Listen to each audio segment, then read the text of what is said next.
When the data you're trying to retrieve isn't being loaded at build time, there's always a chance an error will occur due to connection or server problems.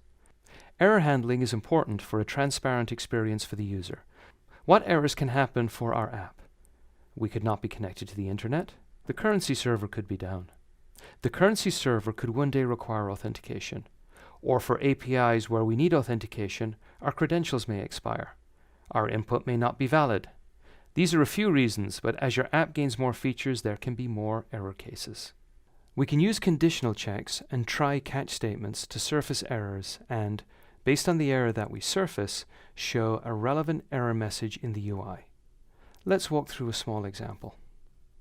Pretend that our endpoint doesn't exist, so our request would result in a 404.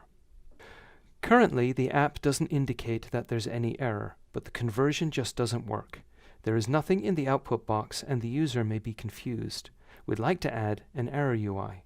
To do this, we return a null to our converter and, based on that, show the error state.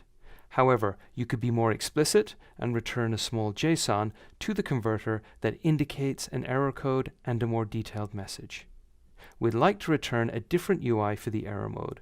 We'll use a variable to keep track of whether there is an error state and set the UI based on that. When our convert function returns a null, we'll know that we're in an error state. Now, when we try to convert, we get an error UI. And there you have it, a completed unit converter app. The app now gracefully handles an error case. There may be plenty more, especially as your app incorporates more APIs.